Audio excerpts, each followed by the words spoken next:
पीछे दोस्तों को आवाज़ आ रही यार। सबसे पहले तो मैं तहे दिल से एक्चुअली लाहौर बार एसोसिएशन की कैबिनेट का शुक्रगुजार हूँ और अपने भाई जीशान मालिक और उसकी टीम का शुक्रगुजार हूँ कि उन्होंने मुझे यहाँ पे इनवाइट किया। जीशान मालिक और उनकी टीम इस प्रोफेशन के लिए एक तोहफ़ा है। अपना टाइम छोड़ के यहाँ पे आपके सामने आपको ये मदद देना, इस प्रोफेशन के अंदर कोई किसी की मदद नहीं करता, बल्कि मामला तो ये है जब मुकदमा होगा मेरी हत्तुल इम्कान कोशिश होगी कि मैं आपको रोंद डालूँ। प्रॉब्ली मेरे इंटरेस्ट के अंदर तो ये होगा कि आप अच्छे ना हो वकील वगैरह, बिकॉज मेरी रोज़ी रोटी ही आप करने के लिए और मुझे हराने के लिए ही आ रहे हैं। ये इनका बड़ापन है और बार वोकेशनल कोर्स का, और ये है कि मेरे नज़दीक बार वोकेशन कोर्स के अंदर देखो यार, सबसे ज़्यादा इंपॉर्टेंट चीज़ जो है कि आप प्रोफेशन में आ तो जाते हो, ये वो प्रोफेशन है जिसके अंदर 5% चांसेस ऑफ सक्सेस हैं। मेरी तरह अगर आप शहजादे हों, किसी जज के पुत्र हों या आप किसी के ओहदेदार के हों, तो शायद आपका फिर 15 से 20% हो, लेकिन जाके बहस तो आपने खुद ही करनी है। और अगर आपको कोई सिखाता नहीं है कि रोज़ी रोटी कैसे कमानी है और कैसे आपने करनी है और क्यों कमानी है वगैरह, तो आप कैसे तैरेंगे? आपको तो उठा के फेंक दिया है, लाइसेंस पकड़ा दिया, जा पुत्र तू सर्जरी कर लोगों थे। बात सीधी सीधी ये, और मैंने यहाँ सबसे पहले एक्चुअली इसलिए जीशान और उसकी टीम को सबसे पहले मैं अप्रिशिएट करूँगा।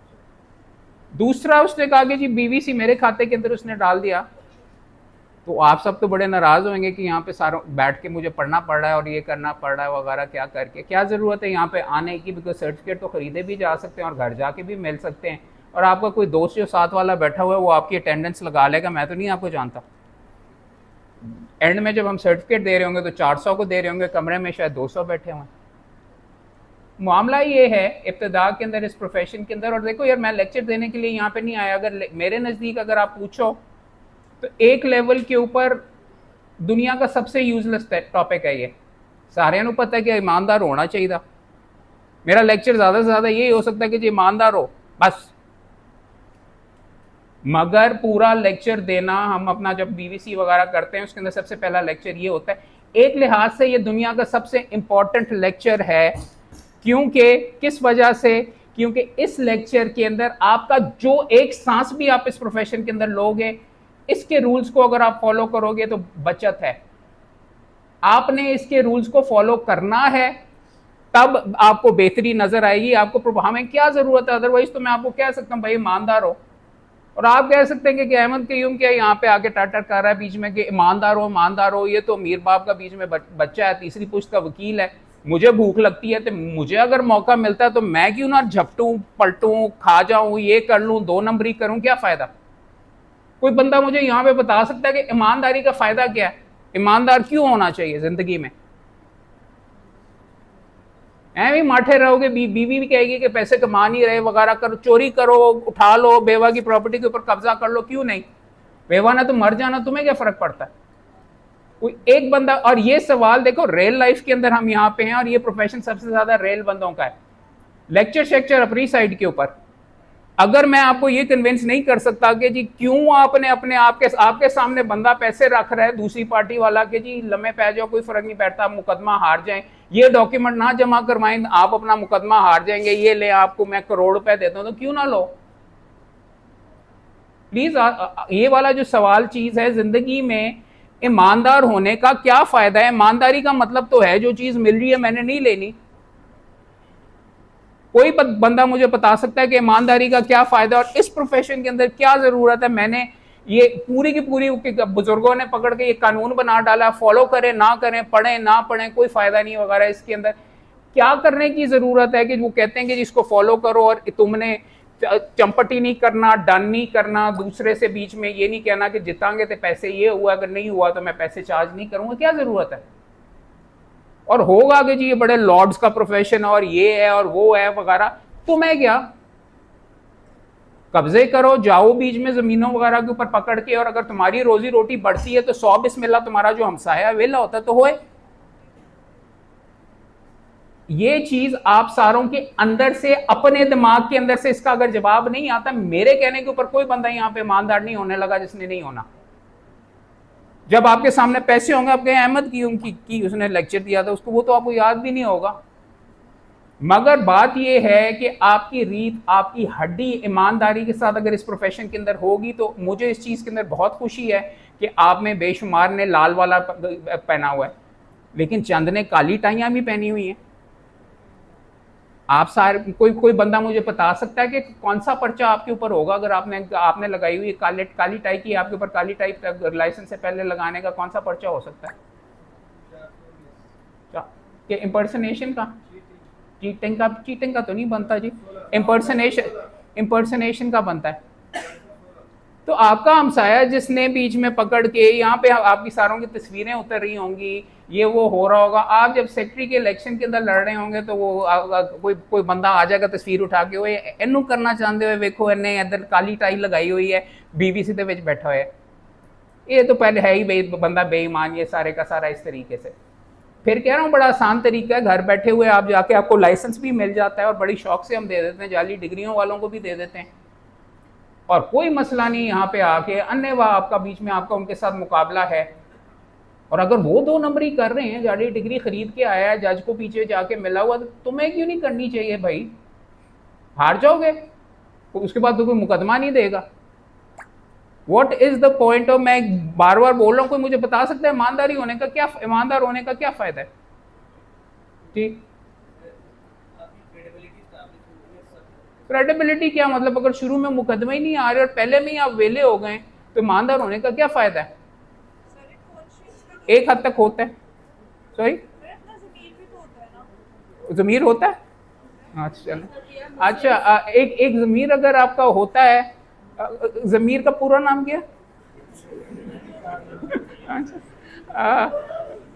ये देखो, हाँ ज़मीर होता है, लेकिन जब पैसे आपके सामने रखे होते हैं और वो कहते हैं कि भाई इस तरह कर लो वगैरह, तो उसी के अंदर केड़ा ज़मीर छोड़ो, ये क्या इसको कहते हैं, कायदे आज़म जिंदाबाद। यार देखो, समझाने की मैं आपके सामने कोशिश ये कर रहा हूँ कि क्या ज़रूरत, there has to be a logic to ना। ठीक है, ज़मीर भी आ गया, ठीक है, आपकी क्रेडिबिलिटी भी आ गई, बट कोई वजह होगी कि लोगों ने कहा कि भाई नहीं करना ऐसा। खुला खाता छोड़ दो, इश्तिहार दो, एडवर्टाइज करो, आके एक्चुअली टिकटॉक बनाओ, नाचो थोड़ा सा, उसके ऊपर थोड़ा सा गा भी लो और सारे का सारा वैसे दिखा लो। तो ये क्यों मैं रोकता हूँ कि क्यों कहते हैं कि जी भाई इस प्रोफेशन के अंदर नहीं करना?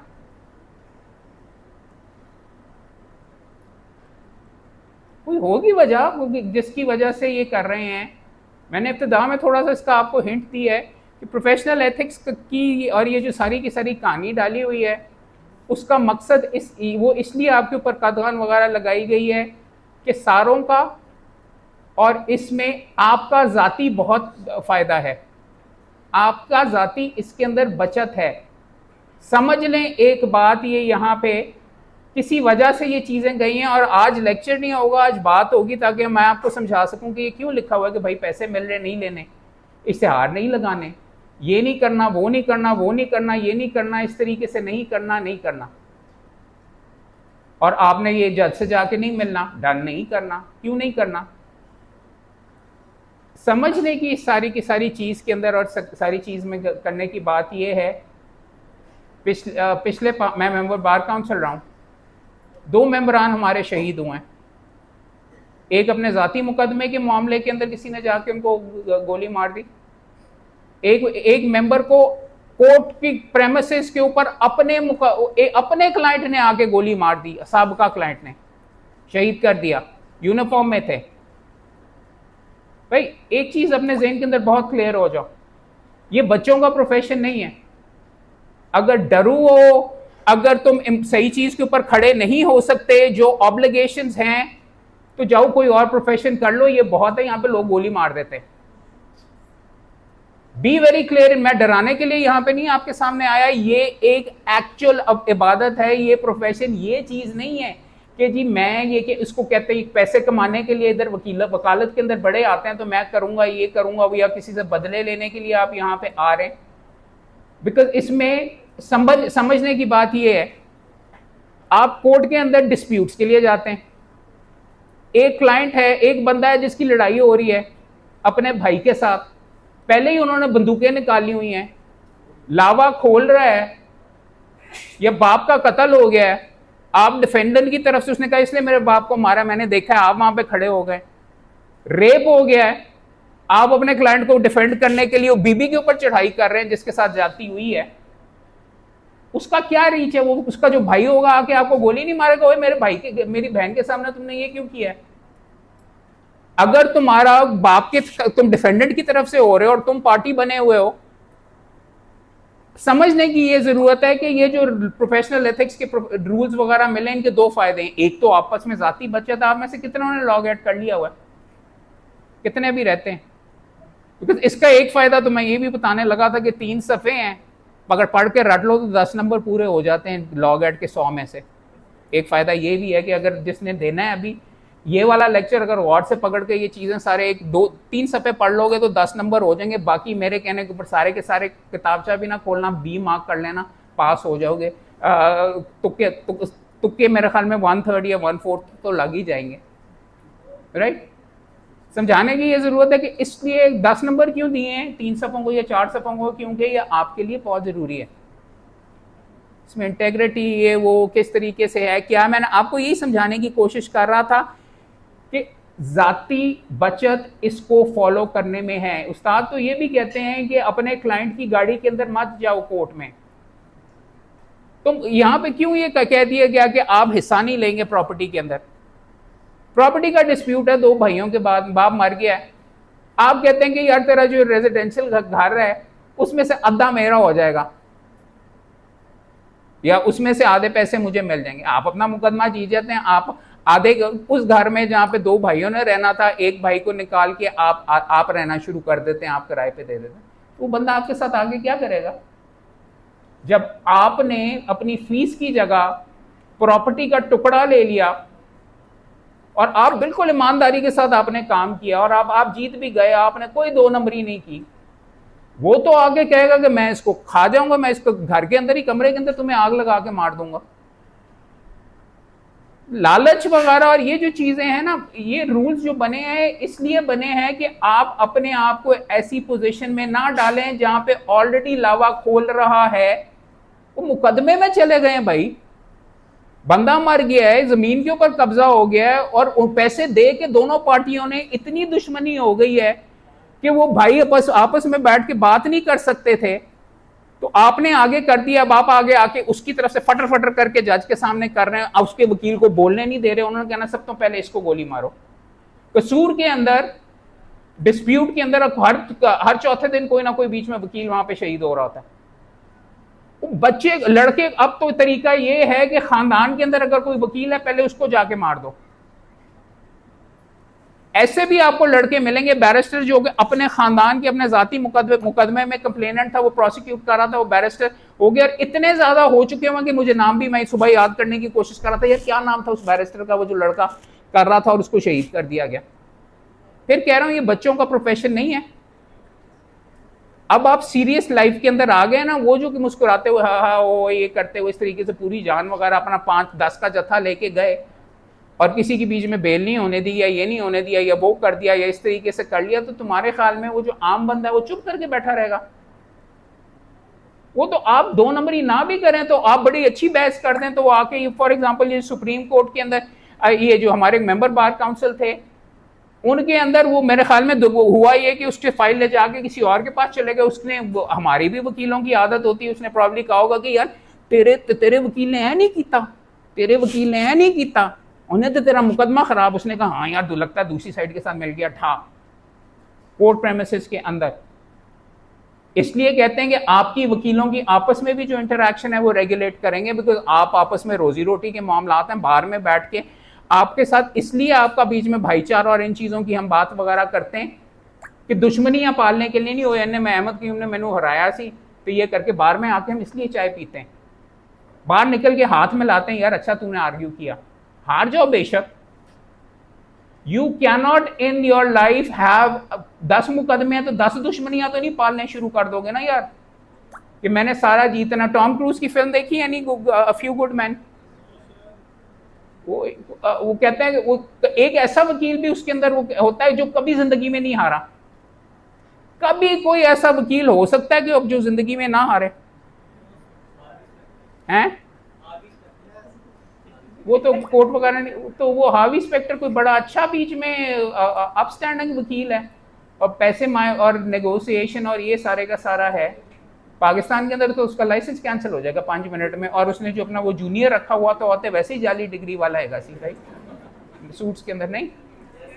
ये मैगन मार्कल और ये और वो वगैरह साथ, ये जाली डिग्री के साथ भी देखो उसका प्रिंसेस से शादी हो गई थी बीच में पकड़ नहीं यार देखो, इशू बेसिकली ये है, और समझाने की आप तमाम दोस्तों को ये कोशिश कर रहा हूँ कि मुख्तलिफ चीज़ें एथिक्स के अंदर आपको मुख्तलिफ इंटेग्रिटी, मोरालिटी, ये सारी की सारी चीज़ें आपको करने के लिए यहाँ पे सिखाया जाता है।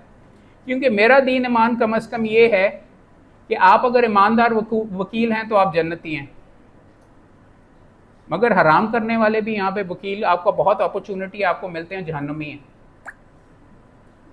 अगर आप अपनी ड्यूटी नहीं करेंगे, और ये आप नौकरी करने के लिए नहीं आ रहे वगैरह, ये सारे के सारे आपकी एक गलती, आपकी एक इररिस्पॉन्सिबिलिटी से लोगों के घर उजड़ जाते हैं। आपने डॉक्यूमेंट प्रॉपर्ली एग्जिबिट नहीं किया, घर खाली हो गया, स्टे नहीं मिला। आपने तैयारी नहीं की, आप रात को पार्टी कर रहे थे, सुबह आप पहुंच ही नहीं सके हमारे ये करने के लिए, टाइम के ऊपर आप पहुंचे नहीं, जज ने बेल कर दी, तो आपका क्लाइंट 2 हफ्ते के लिए अंदर, अगली तारीख 2 हफ्ते के बाद आप रेलेवेंट टाइम पे नहीं थे। एक मेरे आज सुबह इंटर्न आए जिन्होंने मुझे 1 घंटा लेट आए हैं पहले दिन, तो मैंने कहा जी मैंने उनको रगड़ा दिया, तो कहते मेरी पतलून ख़राब हो गई थी, मैं पतलून बदलने के लिए गया था। मेरे से क्या ताल्लुक। बात ये है यार देखो, इस प्रोफेशन के अंदर एक स्टैंडर्ड्स और क्राइटेरियाज वगैरह हैं, आप और लोगों की रिस्पॉन्सिबिलिटी, इस प्रोफेशन के अंदर की अजमत भी और शायद ख़राब चीज़ भी है कि दूसरों की टेंशन अपने सर के ऊपर ले रहे हो। यार वो बंदा इतना मजलूम है कि तुम्हें पैसे दे रहा है, यार खुदा दे वास्ते मैनू बचा लो, खुदा के लिए मेरे लिए कोई ना कोई चीज़ कर लो, he has paid you money. आप लेने के बाद भी इसको नहीं, यार आ गया अब मैंने इसको निचोड़ता रहना है, मरोड़ता रहना है, इसके अंदर से और पैसे निकलवाने और पैसे निकलवाने, तो आप क्या कर रहे हो यार, खुदा का खौफ करो। ये चीज़ें आपको अपनी ज़िंदगी में देखनी होंगी, आप कई दफ़ा करेंगे बनाने को, तो आप 15 मिसलेनियस एप्लीकेशंस बना सकते हैं और हर मिसलेनियस एप्लीकेशन पे उसको लहदा पैसे चेक कर सकते हैं। मगर इंसानियत ये फिर आपका what it comes down to इसके आपका क्या आप अपनी रेपुटेशन बना रहे हैं, दिहाड़ीदार बनना है, कायदे आज़म बनना है, या और 2 नंबर के भी मैं आपको वकील वगैरह बेशुमार दिखाता हूँ, आपको बहुत नज़र आएंगे, और बेशुमार हैं आप तो कईयों के साथ आप बहुत बड़े ओहदेदार भी बन सकते हैं, कोई पकड़ नहीं है, कई दफ़ा आप निकल जाते हैं, बट कोई गोली भी मार देता, अगर नहीं वो तुम्हारा क्या चलो यार ट्राई कर लेते हैं वगैरह, ये ओहदेदार करके थोड़ा सा ओहदा भी बेच देते हैं। ओहदे बेचने के बहुत पैसे मिलते हैं, इलेक्शन जीतने के लिए, इसीलिए हम इतनी करोड़ों रुपए वगैरह, कोई किसी बंदे को क्या पड़ा हुआ करोड़ रुपए लगाता है। ये सारी चीज़ें आपसे खुल के बात करने की ये मकसद है कि मैं लेक्चर देने के लिए नहीं यहाँ पे आया, आपसे बात करने के लिए आया हूँ कि यार देखो अपने अंदर से अगर ये समझ के कर लोगे ना, इम्तिहान तो होना नहीं है इसके बाद में, तो तभी आपकी इसके अंदर बेहतरी है। हार्वी स्पेक्टर बनना कोई इतनी अच्छी चीज़ नहीं है वगैरह, बट अगर आप बनना चाहते हैं तो अमेरिका में जाके बन लें, यहाँ पे फिर हमारे मुल्क को ना ख़राब कीजिए, या इस बार के अंदर ये देखो वाई बी एथिकल मैंने लिखा हुआ है कि इसको कहते हैं प्रोफेशन एथिक्स स्टडी करने की क्या ज़रूरत है। आप क्यों अपनी चीज़ें दें, अपनी एक्सप्लेन ना करें, क्यों कोड रखें, आपने ये लेक्चर देने की क्या ज़रूरत है। उसके बारे में तो हमने सारी की सारी भी बीच में बात कर ली, फ़ायदा क्या है, यही है कि एथिक्स प्रोटेक्ट यू। एक हद तक आपने जब इस लावे के अंदर या इस लड़ाई के अंदर अपने आप को डाला है, अपना रोल अगर करते रहेंगे कानून के मुताबिक, तो ये बहुत कंजर्वेटिव है, काफ़ी चीज़ों से आपको रोकते हैं, तो आपकी बचत रहेगी। वो अपना कम कर रहा है, तो मैं किस वास्ते करें। ज़्यादा हाइपर होंगे, ओवर डूइंग करेंगे कि वो नहीं यार मैं इसको सिविल के मुकदमे को मैं फौजदारी भी बनाऊंगा, और फौजदारी के पर्चे के अंदर उसकी माँ और बाप बहन को क्यों नहीं डालते, यार डाल दो, बेलते करानी पड़ेगी ना, मज़ा आएगा, हा बड़ा अच्छा है। या क्लाइंट कहता है कि उसकी बहन और बाप उसको अंदर डालो, आप बंदर नहीं है डुगडुगी पे नाचने के लिए, या कोई और नहीं है जो पैसों के लिए नाचते। You have to maintain your integrity. और ये जो काली टाई है ना, मैं इसलिए आपके सामने कह रहा हूँ काली टाई ना लगाओ, अभी भी कईयों ने लगाई हुई है। तो अगर वकील हो और आप वकील ना हो और मैं आपके सामने ये कह रहा हूँ, तो क्या सोल्यूशन है एक्चुअली, आपको क्या करना चाहिए। वकील को थोड़ा सा हाजिर दिमाग होना चाहिए। हाँ, उतार के जेब में रख लें, अगर अभी भी आप बज़िद हैं कि नहीं जी मैं पहले ही करना है, तो फिर डाउन द लाइन देखिएगा क्या होगा आपके साथ। इंपॉर्टेंट चीज ये है, प्राइड के साथ करो भाई। ये जो दुपट्टा लगा हुआ है मरून वाला, खास तौर के ऊपर, मैंने तो अपने दफ्तर के अंदर, आपको मैं ये बता रहा हूँ, एक मेरा एसोसिएट मेरे साथ ये खड़ा हुआ था सुल्तान तनवीर साहब की कोर्ट के अंदर, लाल टाई पहनी हुई थी। उसने कहा कि सर ये आपका एसोसिएट? मैंने कहा जी बिल्कुल। कहते हैं वेरी गुड जॉब, एक्चुअली आप रूल्स को फॉलो करते हैं। अमूमन जजेस को भी नहीं है कईयों को पता। जब वो आपकी लाल टाई देखेंगे ना, बाकी तो हर जूनियर एक्चुअली इसको कहते हैं काली पा के आया होता है, जब आप लाल पहन के आएंगे कहेंगे ये वही है जो कानून को फॉलो करता है। और जब आप उसके सामने अपना मुकदमा काली टाई लेके जब लगा के जाएंगे ना, तो वो आपको थोड़ा बहुत ट्रस्ट करेगा और बेहतर लेके जाएगा। ये ऑलरेडी हो चुका हुआ है, मैं आपको कह रहा हूँ। 2 हफ्ते पहले सुल्तान तनवीर साहब की कोर्ट में मेरी भी तारीफ हुई और मैंने उसका भी बीच में अप्रिशिएट किया वगैरह। ये कोई बड़ी चीज़ नहीं है लाल टाई लगा के। हमने तो पूरा एहतमाम किया हुआ है कि भाई वो लड़के की लाल टाई, जब उसको लाइसेंस मिलता है, लाल टाई उतार के मैं खुद काला उसको पहनाता हूँ, टाई वगैरह करके ये सारे का सारा वीडियो बना के करते हैं। दुनिया को भी पता चलता है यार हुन ए मुंडा वकील बन गया है। और ना सिर्फ ये अब वकील बन गया है, ये देखो अहमद कयूम ने इसको बीच में किया है, या तो बड़ा है और वो वीडियो हमेशा के लिए। ये चीज़ें तमाम स्टेप्स का आपको ये कह रहा हूँ, आपने अभी ये जमा करवा दी, आपने काली टाई लगाई है, क्लाइंट आपके पास आ गया, आपने क्लाइंट को कहा कि यार मैं तो वकील ही नहीं है, तो अगले 2 साल तक वही समझता रहेगा हुआ है कि नहीं, हो किसी और के पास चला जाएगा या फलां सर करेंगे। जब आप चीज़ें एहतमाम करके अपने आप को ये इस तरीके से प्रॉपरली दिखा के करेंगे कि now I have become a council वगैरह, उसमें भी आपकी अलहदा प्राइड होती है कि यू से कि यार हाँ भाई मैंने अचीव किया, 6 महीने मैंने लगाए हैं, 6 महीने में मैंने काम करना सीख लिया है। ये करके देख लीजिए आगे। मैं आपको ऐसे लॉग एड के लिए भी ज़रूरी है your lawyer in progress. Important चीज़ मैं ये कह रहा हूँ कि अल्लाह मियाँ का एक नाम है अल वकील। You are not here to be a tout, you are not here to sell your services. एक खुदाई सिफ्त है वकालत। आप इस लेवल से आ रहे हो भाई, अपने आप को हल्का किसी सूरत में नहीं लेना जहां पे आपको धमकियां, थ्रेट्स, ये आप अपने आप को बीच में डाल रहे हो। मैं आपको कसमन यहां पे खड़ा होके कह रहा हूं, इस प्रोफेशन से मेरे नजदीक दुनिया में कोई अच्छा प्रोफेशन नहीं है। मैं अगर कोई बैंकर होता है या कोई और चीज होती तो मेरे से तो बिस्तर से रोज ना निकला जाता नौकरी के लिए। रोज मैं खुश होके आता हूं, बड़ी टेंशन होती है, हारता हूं, कमर टूट जाती है, फिर मैं मुंह उठा के दफ्तर आ जाता हूं, काम करता हूं। जिंदगी को मेरे एक मकसद मिलता है जिसका मैं मुकदमा जीतता हूं, वो मुझे अभी भी कसूर से अंदर से ला के देता है। लाहौर में 15 साल हो गए हैं जिन लोगों को मैंने रेगुलराइज किया है, करवाया है। गवर्नमेंट नहीं हक दे रही थी, मैं इतना पावरफुल हूं कि पूरी गवर्नमेंट पंजाब कह रही थी इस बंदे को 15 साल से उन्होंने ट्यूबवेल ऑपरेटर्स को उन्होंने रखा हुआ था कॉन्ट्रैक्ट के ऊपर 35 दिन इस तरह के 15 साल से। मैं इतना पावरफुल हूं और आप इतने पावरफुल हो गए कि मैं कोर्ट में उसकी पिटीशन लेके गया, मैंने उनको रेगुलराइज किया। वो बंदा, उसके बच्चों को, उसको पेंशन मिलेगी, वो मर जाएगा, उसके बच्चों के पास हक होगा कि वो उस कुर्सी के ऊपर जाके करें। कानून के तहत एक अलहदा मुझे प्रोविजन है, क्योंकि मुझे कानून का पता है। पढ़न का फायदा है कि आपको ये चीजें पता चलती हैं कि मैं इससे ये कर सकती हूं, मैं इससे ये कर सकता हूं, मैं इसको पकड़ के ये कर सकता हूं, और आप लोगों की जिंदगियां बदल देते हैं। मैं कह रहा हूं एक पिटीशन के जरिए कसूर के अंदर मैंने 350 बंदों का किया, तो मैं तो जन्नती है इंशाल्लाह। उनकी आप अगर जिंदगी बेहतर कर सकते हो किसी बंदे की, तो इससे अच्छी चीज इस जिंदगी को मकसद देने। हर बंदे ने एंड में मर जाना है यार, अस्पताल में मरना है, या किस तरह शेर बन के, अगर आप शेर बन के वकालत करोगे ना, या शेर कर बन के भी नहीं, ईमानदारी के साथ वकालत करोगे, तो किसी को हक दिलाना, कह रहा हूं अल्लाह की सिफ्त है, इससे बड़ी चीज क्या हो सकती है। या किसी के लिए हिम्मत करना, ना कि आप बंदर हो के सियासी अंदाज के अंदर इधर डंडे खा रहे हैं, ये कर रहे हैं, वो कर रहे हैं। If you do your duty, इससे बेहतर दुनिया में कोई चीज ही नहीं है।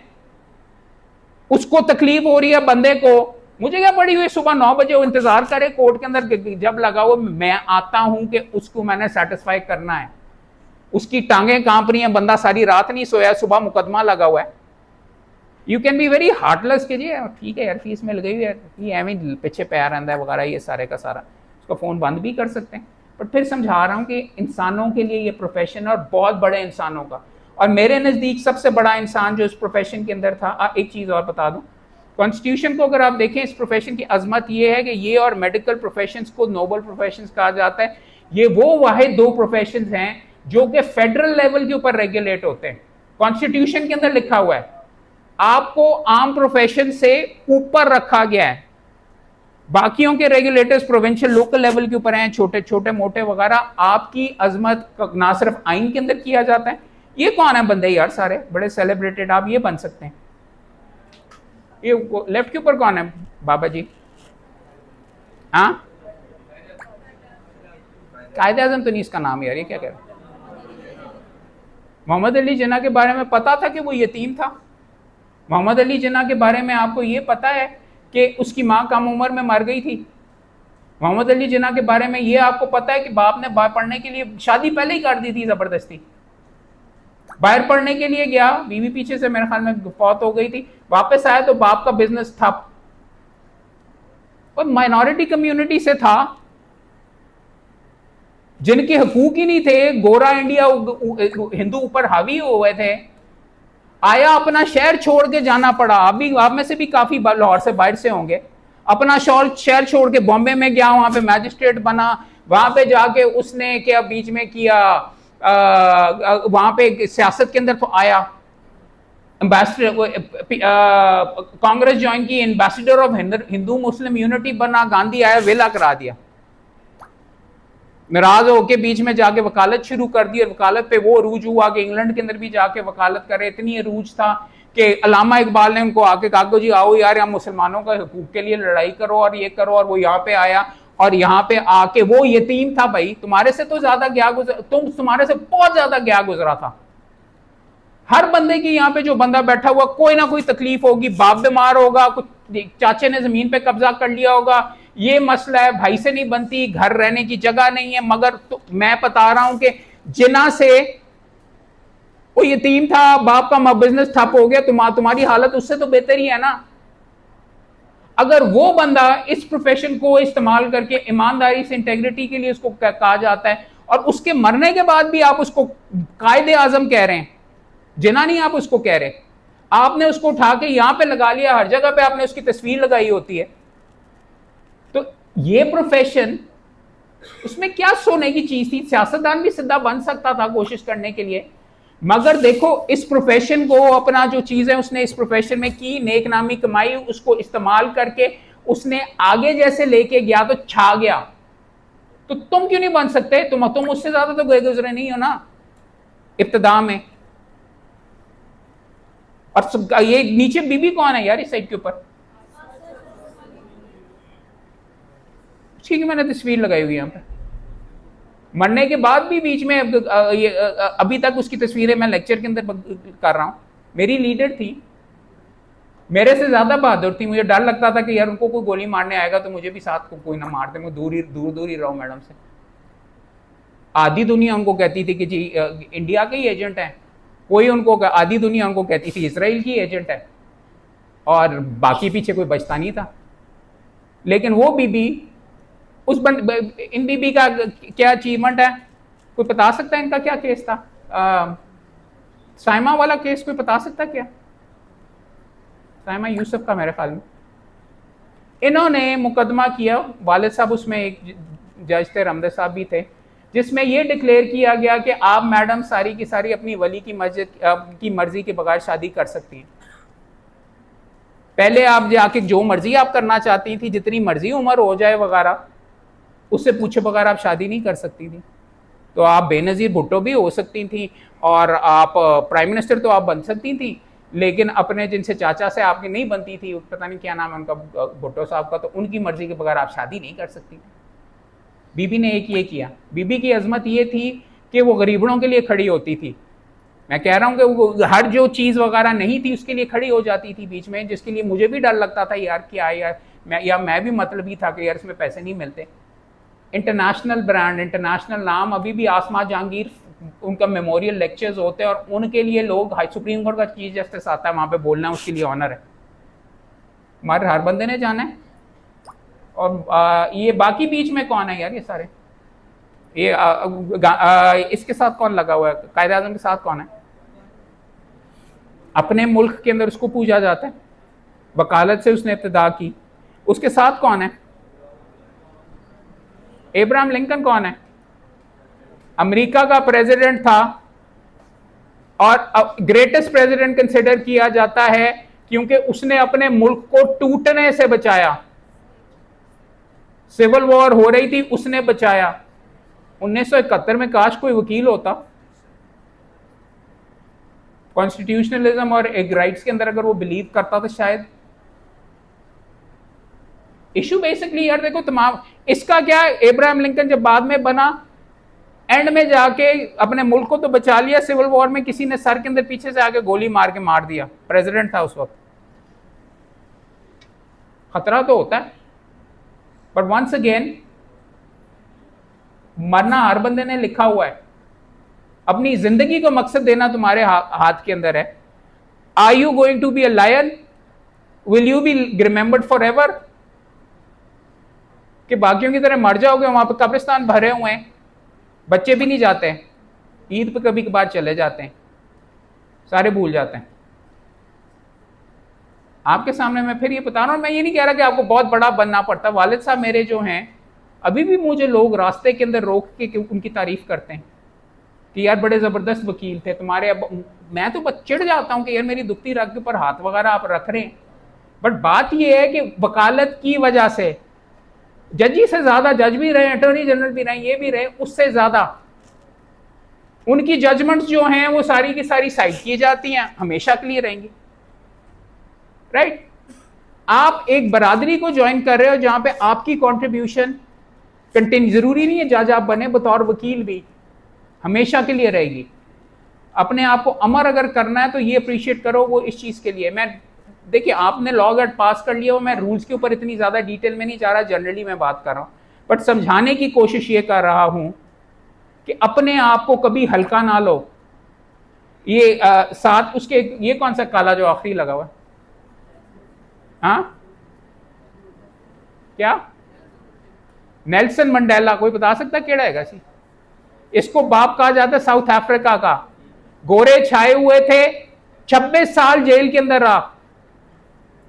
आप कहेंगे भाई फिर ना ही करो, 26 साल अगर अंदर रहना पड़ता, बट पूरे के पूरे सिस्टम को हिला के वेला करा दिया। नीचे कौन है? ये वाला काला कौन है? माइनॉरिटी से था, जहां पे कालों को जिस टाइम पीरियड में मारा जा रहा था, ये सुप्रीम कोर्ट का पहला चीफ जस्टिस बना। इसने केस किया brown versus board of education America के अंदर, बतौर जब वकील था। उसके अंदर ये चीज सिर्फ इसने डिक्लेयर करा दी कि काले और गोरों के अलग स्कूल नहीं हो सकते, वो भी वहां पे अच्छे वाले स्कूलों में पढ़ेंगे। इसका ये कंट्रीब्यूशन हुआ। एंड में जाके बराक ओबामा भी आया। आप अपने आपको जिंदगी में कोई चीज नहीं अच्छी लग रही, आपके पास एबिलिटी है कि बदलो, खड़े होके अपना कोशिश तो करो। वो लोग अप्रिशिएट करेंगे जिनके लिए आप खड़े हो गए। हारियों के लिए, किसी माइनॉरिटी के लिए, किसी के साथ ज्यादती हो रही है तो क्यों देखते हो? तुम्हारे पास तो एबिलिटी है। डर बड़ा लगता है कि यार मेजॉरिटी के खिलाफ जाना, बट आप वेला करा सकते हो। आगे आके ये दरमियान में कौन है यार सारे?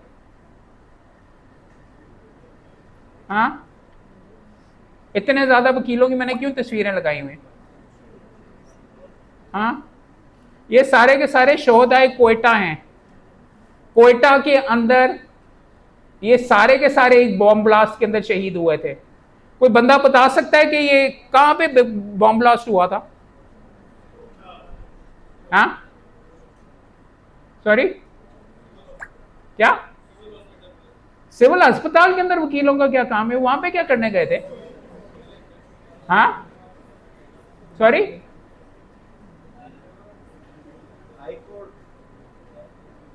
नहीं से ये बॉम्ब ब्लास्ट अस्पताल के अंदर हुआ था। अस्पताल में ये क्या कर रहे थे? सारे के सारे तोड़ने के लिए गए थे। जैसे लाहौर बार एक जमाने में फतह करने के लिए गई थी पंजाब इंस्टीट्यूट ऑफ कार्डियोलॉजी।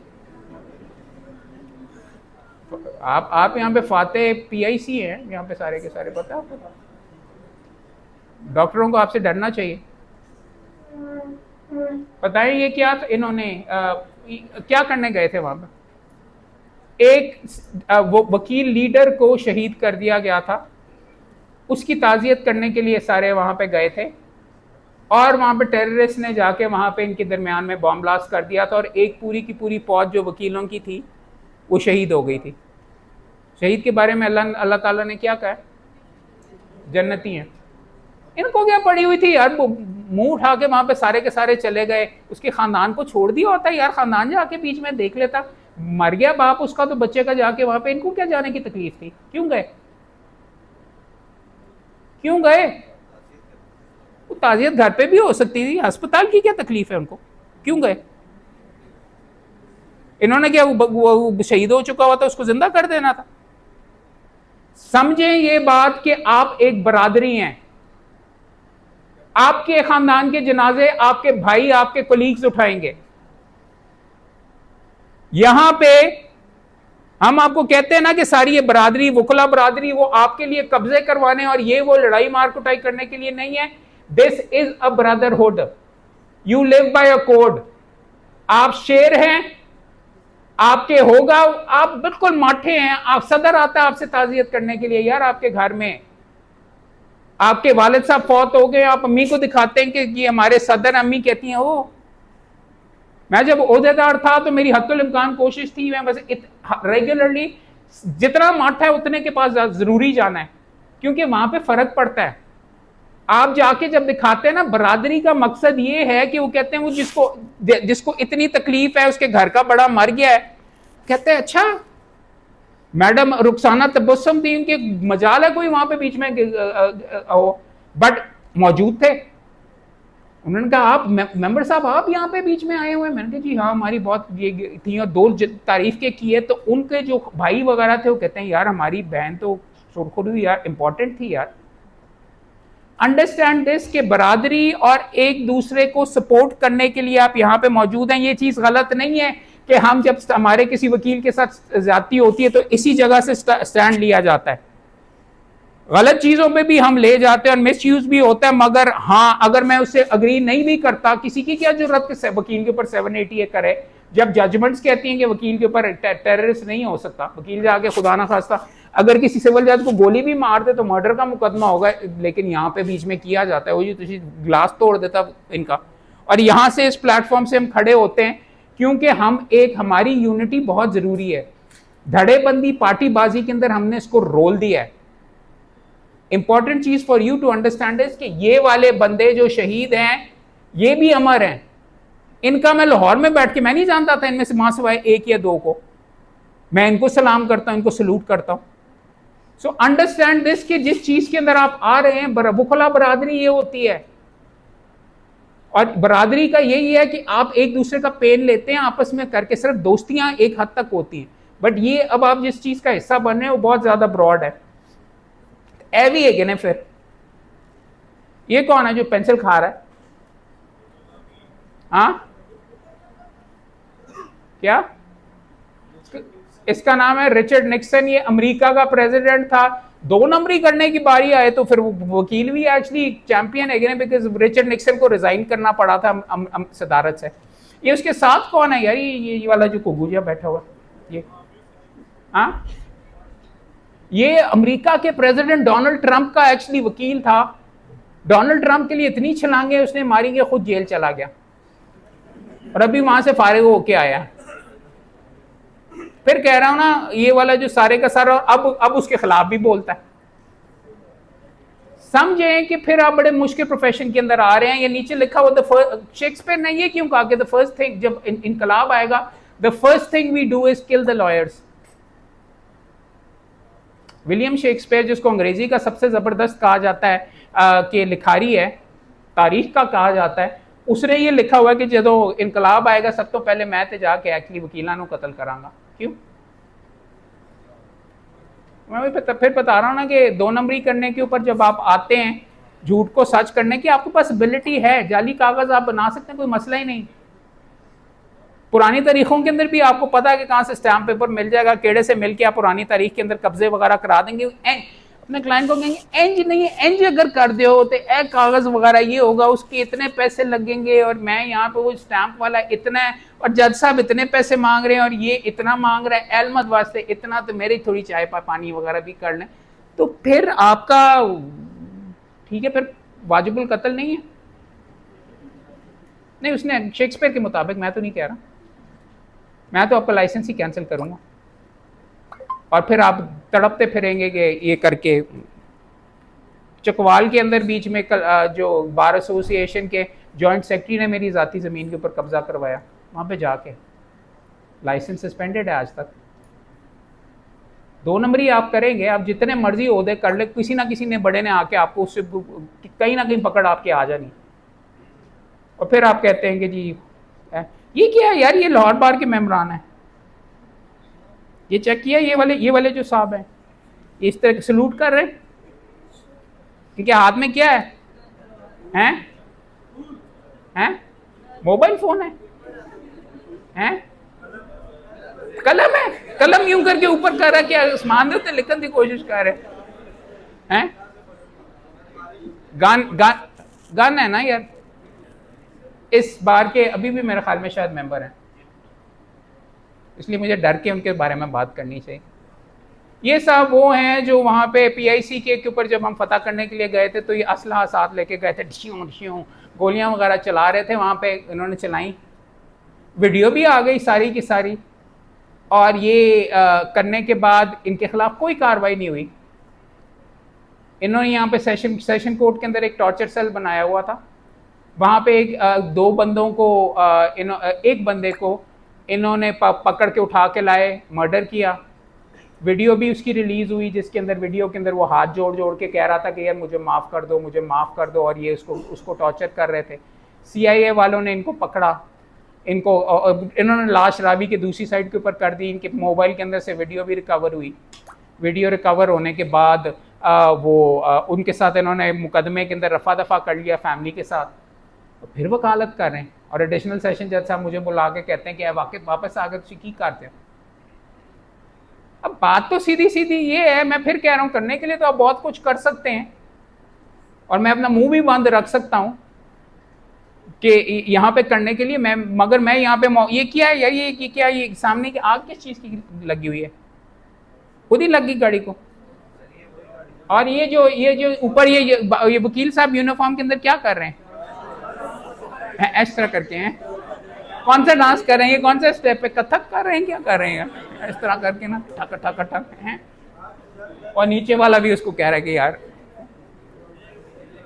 ये हाई कोर्ट के बिल्कुल सामने आई थिंक हुआ है, ये वाला शायद उस टाइम के ऊपर, मैं ऊपर वाला उधर हुआ, ये वाला हुआ है जब हमारे डस्का के अंदर सदर साहब को शहीद किया गया था। उस टाइम पे हाई कोर्ट बार का मैं भी सेक्रेटरी था, समझाते रहे नहीं हमने ये करना है वगैरह, और ये सारे का सारा चीज़ होता रहा। हाई कोर्ट में भी जाके हमने ताले वगैरह लगाए हुए हैं। जब हम उनके ऊपर जाके हाई कोर्ट के गेट पे ताले लगाते हैं, फिर वो हमारे साथ 780A करते हैं, और फिर वो जब इंडिविजुअल बंदे पे 780A के पर्चे वगैरह होते हैं, तो बाकी वगैरह बंदे अपने चस्के पूरे करते हैं और आपको अकेला छोड़ देते हैं। इंपॉर्टेंट चीज़ यहाँ पे समझने की ये है कि आपका कॉन्डक्ट इस प्रोफेशन के ऊपर डायरेक्टली रिफ्लेक्ट भी करता है। कोई बता सकता है हम PIC क्यों फतह करने के लिए गए थे? हाँ,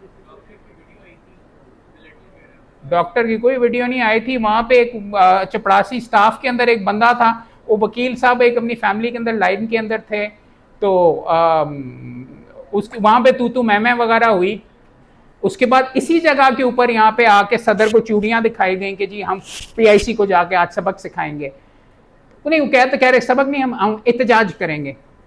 तो पूरी लाहौर बार उठ के वहाँ पे PIC के अंदर चली गई करने के लिए, एहतजाज रिकॉर्ड करने के लिए। क्या चीज़ करनी चाहिए थी? और फिर वहाँ पे ये डिश्कियाँ, आग, ये वो सारे का सारा, तो क्या चीज़ करनी चाहिए थी हमें? मना करने के लिए तो नहीं आए, बहुत ज़्यादा हो गया। चलो अच्छा बस करो, बाहर पीछे गान वाला खड़ा हुआ है, बच के रहे। अच्छा नहीं, मुझे बताएं कि क्या करना, तो आपको क्या करना चाहिए था? यार देखो, तुम लोगों से ज्यादा पावरफुल शहर के अंदर कोई बंदा है ही नहीं, तो जाके पर्चे की एप्लीकेशन देते हैं, 22 से 22 बी के अंदर उसको 75 उसके चक्कर लगवाते हैं, अगले 8 साल के लिए उसको उसकी यहाँ पे हाजिरियां करवाते हैं। लाहौर बार अगर ये चीज नहीं कर सकती थी तो वहां पे एहतजाज करने के लिए जाने के लिए क्या आप कोई पार्टी हैं? क्या आपने एक यूनियन बनाई हुई है? क्या आप बीच में आप एक एक बंदे के पास आपके साथ पुलिस वाला नाके के ऊपर अगर तू मैं करता है तो अगले दिन जाके उसकी पेटी उतरवा दो, 22 से 22 बी करो, उधर जाके लड़के ये क्या कहते हो कि जी वो जो थाने के अंदर मुझे बचाने के लिए अहमद क्यों आओ और ये करो, मैंने यहाँ पे ये बीच में करके इस तरीके से यूनिफॉर्म में टुन ना पाए जाओ। फिर मैं अब दोहरा के कहूंगा नाके के ऊपर जब यूनिफॉर्म से बाहर डेफिनेटली टुन पाए जाओ अगर पाए जाना है। वाई? बिकॉज आगे जाके आप देखेंगे हमारी इज्जत सांझी है। मेरी नानी का दामाद भी का हस्बैंड ने भी एलएलबी की हुई थी, पुलिस में थे, उनके बेटा भी वकील था, मेरे वालिद भी वकील हैं, उनके बच्चों के बच्चे सारे के सारे वकील हैं, 80% खानदान वकील था। मगर जब ये चीज हुई ना, उन्होंने कहा तुसी लोग पागल है गए, नहीं जी हमारे वकील के साथ बड़ी ज्यादती हो गई थी। उन्होंने कहा तुसी लोग पागल है गए, जिस बीबी का सारा खानदान है आप आपस में बात कर रहे हैं, तो मैं आपके सामने ये कह रहा हूं you need to think about अपनी प्रोफेशन की ये जो है डिग्निटी वगैरह, और आपने अपने आप को अपहोल्ड करना है। अदरवाइज आपका खानदान भी आपको कहेगा कि क्या कर रहे हो आप आपस में ग्रुप बंदी। और ये तो नहीं हम नानो आपको नहीं पता हमारे साथ बड़ी ज्यादती हुई थी हम ये करके, बट उन्होंने कह दिया। और आपका इंप्रेशन कोई खास अच्छा अवाम में नहीं है, ना आपको कोई किराए पे चीजें देता है, ना भी बेटी के बीच में शादी करता है, ना कोई इस तरीके से कि इन्हें खराब करना ही करना है। और ये देखे ना जी, ये अखबारों के अंदर ये चेक करें, न्यूज लाइन के अंदर जब ये हमले वगैरह सारे किए थे तो न्यूज लाइन के अंदर ये क्या आया हुआ था, एडवोकेट्स ऑफ हुलिगनिज्म। फ्रेम करके रखना चाहिए प्रोफेशनल एथिक्स के अंदर, राइट? ये मैंने ये ताला क्यों बनाया हुआ है यहाँ पे? तो ताले की क्या सिग्निफिकेंस है यहाँ पे, कोई बता सकता जी? हैं क्या हैं? वकील हिफाजत करते हैं इसलिए उनके पास ताले होते हैं। और भाई ये जाके हम लगा देते हैं कोर्टों पे कि जज साहब अपील का हक होगा मेरे पास मौजूद, लेकिन मैं कानूनी काम करन देना। तो इसके ऊपर क्या अवाम आपकी बड़ी जय करती है? वाह वाह वाह वाह, बहुत अच्छा आपने किया, आपने एक जज के कोर्ट को जाके ताला लगा दिया। बार एसोसिएशन में हम खड़े भी हो जाते हैं, उसको बॉयकॉट भी कर लेते हैं। बट आप 99% लोगों से जाके वकीलों का आप इंप्रेशन पूछेंगे तो आगे से आपको क्या कहेंगे कि बहुत अच्छा कर दो, तुसी ताले लाई जाओ। आपके ख्याल में मेरे पास ताला नहीं है? आपके ख्याल में मेरे पास ये इब्तिदा के अंदर सारी चीजें गिनवाई गई हैं कि अहमद क्यूम ए तेंदा प्यो ए गसी तीजे पुश्ता वगैरह, तो मैं तो करूंगा तो मैं तो बच भी जाऊंगा आराम से, कोई मसला ही नहीं। मैं क्यों नहीं करता? बिकॉज हमारी इज्जत सांझी है। मैं अपील करता हूं और मैं फिर रिविजन करता हूं, मुझे कानून के बारे में पता है तो मैं आगे जाके कर लेता हूं और आगे जाके कर लेता हूं, या नहीं होता तो नहीं होता, मैं ठेका किया है। मुझे ये बता दीजिए कोई मुकदमा किसी बंदे का, हाँ हमने अपनी ड्यूटी करनी है, उसके हकूक के लिए हम लड़ रहे हैं, थोड़ी फुपी का पुत्र रहेगा कि तुसी जाके वहां पे कहते हैं कि नहीं हमने ये क्या उसको कहते हैं हमने इस जज को काम नहीं करने देना, उसने अपने मुकदमे अपने जमीर के मुताबिक डिसाइड कर दिया, बिका होगा। तुम्हारा क्या काम? जाओ कंप्लेंट जमा करा दो। अगर इतनी ज्यादा तकलीफ है उस जज के against, let a complaint be filed against him, but why do you need to go ahead and do this कि जी हमने क्या, इसका क्या लॉजिक है जी हम नहीं काम करने देंगे? हमारे एक सेक्रेटरी ने यहाँ से लाहौर बार के सेक्रेटरी ने लगवा, खैर लाहौर बार के काफी ओहदेदारों ने लगवाए हुए हैं, उसको तो जिसने लगाया उसको मैंने भी सपोर्ट किया हुआ था। मैंने कहा क्या नहीं जी मोहम्मद भाई आपको नहीं पता वो बड़ी जाती करता था। मैंने कहा जी होगा, बट वंस अगेन इंपॉर्टेंट चीज़ है, ये अपने जहन में रखें। कहने को यार देखो, लॉयर्स आर लायर्स, ये भी किताब है, our lawyers only lawyers and painters can turn white to black, ये सारी चीज़ें हैं। फिर बता रहा हूँ कि इससे ज़्यादा आपको दिल बर्दाश्त होने की नहीं ज़रूरत है, ये कायदे आज़म का प्रोफेशन है, मगर इस नहज पे पहुंचाया हमने ही है। सो इसको ठीक करना भी आपने है, बेहतर से बेहतर करना भी आपने है, हकूक भी आपने दिलवाने हैं। अब थोड़ा सा कानून भी हो जाए। सबसे इंपॉर्टेंट कोई बता सकता है कि एक वकील किन किन लोगों से इंटरैक्ट करता है?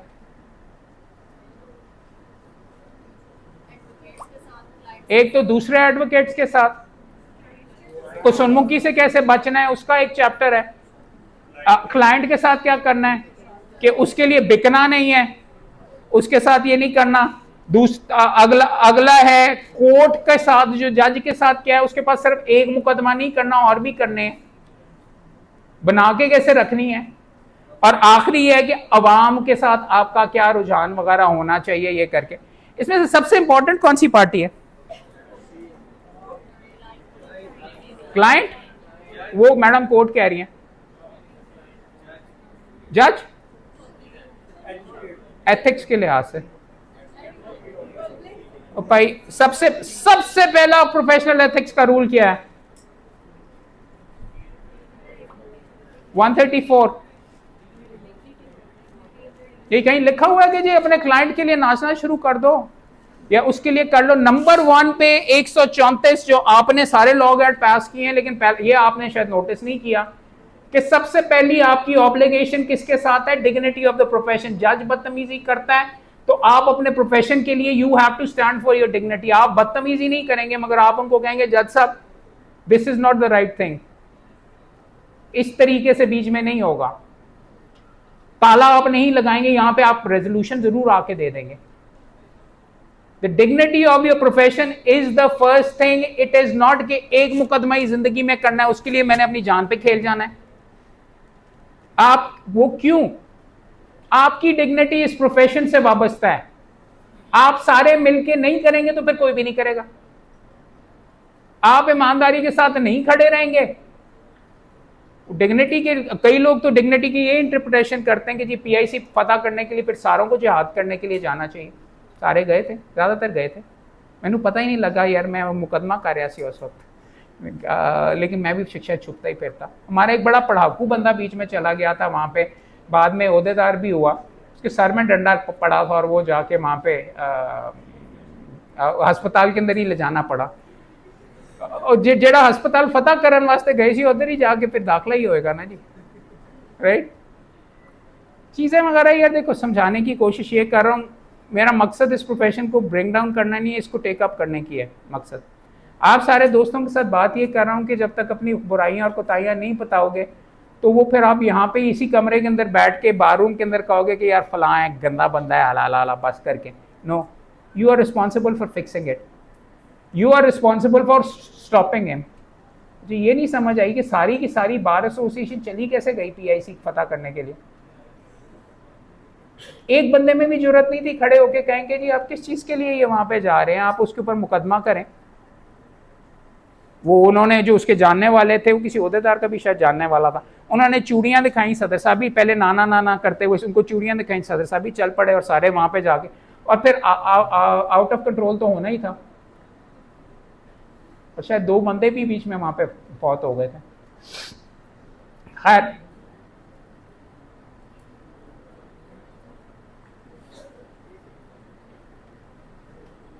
अब नुक्ता बाय नुक्ता थोड़ा सा चेक कर लेते हैं और इसके बारे में। ये क्या हो रहा है? कोई बता सकता है ये क्या हो रहा है? हैं? हाँ, वकील आपस में लड़ रहे हैं।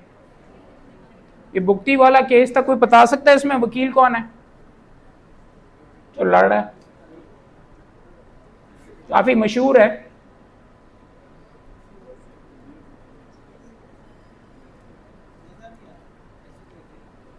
हसन न्याजी कौन है? कहाँ पे आजकल? किस मामले में?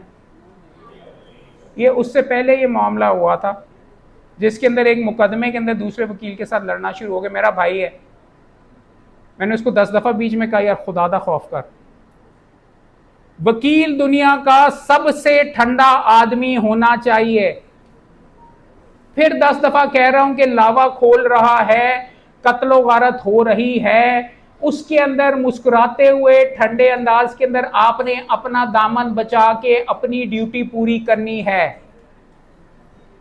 इसके अंदर दूसरे के साथ लड़ने का, दूसरे वकील के साथ क्या लड़ने का? तो क्या ये वो बुगटी वाला केस था, बीबी के कोई इनहेरिटेंस वगैरह का मामला था, फिर बार काउंसिल में मामला आते हैं, हम आपका वहां पर रफा दफा करते हैं। मगर अगर आप इस लाइन के ऊपर चल पड़ते हैं, बड़ी पावर है, बड़ी पावर है, तो फिर आपके सामने मैं कह रहा हूं तो किसी ना किसी स्टेज के ऊपर आप फिसल जाते हैं और फिर किसी बड़े बंदे के साथ आपका हो जाता है टाकरा और फिर आपके साथ बहुत बुरा होता है।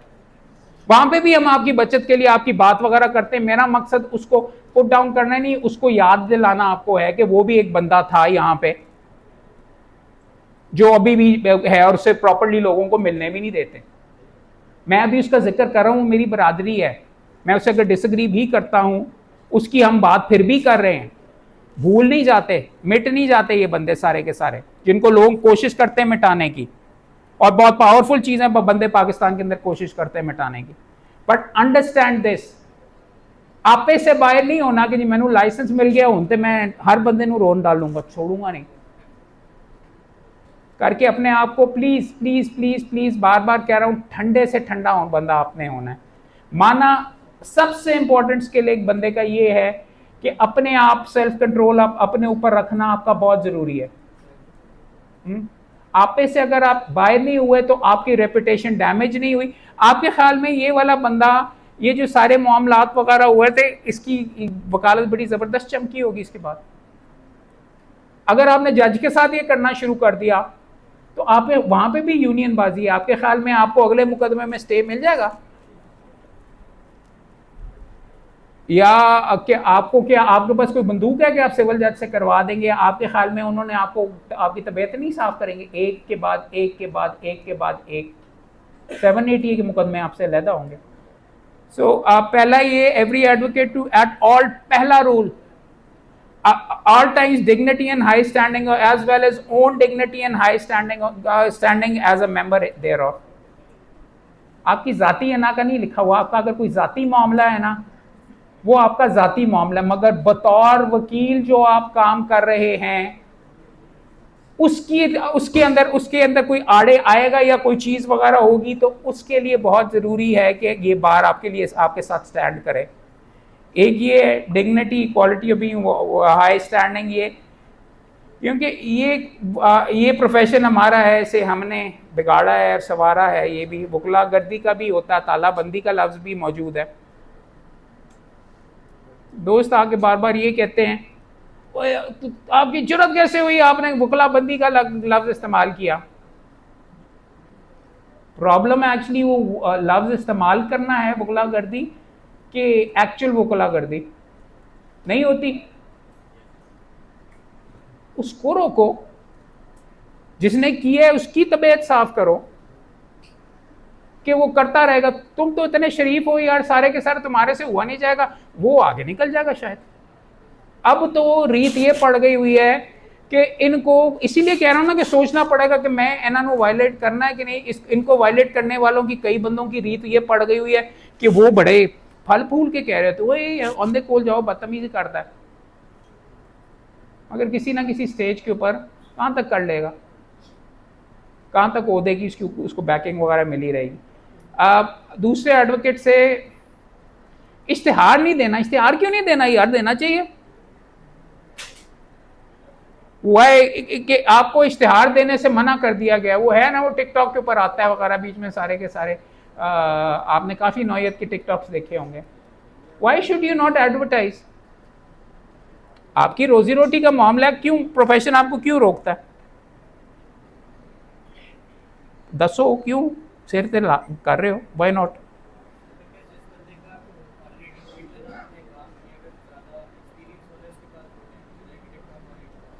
नहीं, मैं फिर ये पूछ रहा हूँ कि खूबसूरत सा एडवर्टाइजमेंट क्यों नहीं होना चाहिए? ਇਹ ਵੇਖੋ ਨਾ ਅਮਰੀਕਾ ਦੇ ਵਿੱਚ ਹੁੰਦਾ ਹੈ, ਵੇਖੋ millions recovered for our clients phone number, ये भी लगा हुआ, गोरी बीबी लगाई हुई है, लेकिन best lawyer in Lahore Pakistan, रक्षे के पीछे भी लगा होता है, बड़ा आजकल चल रहा है वो, इसके लिए उसके खिलाफ भी कार्रवाई वगैरह की, टिकटॉक पे भी आ जाता है, मैडम्स भी आती हैं, लड़के भी आते हैं, मुख्तलिफ, कोई बॉडीगार्ड के साथ आ रहा होता है।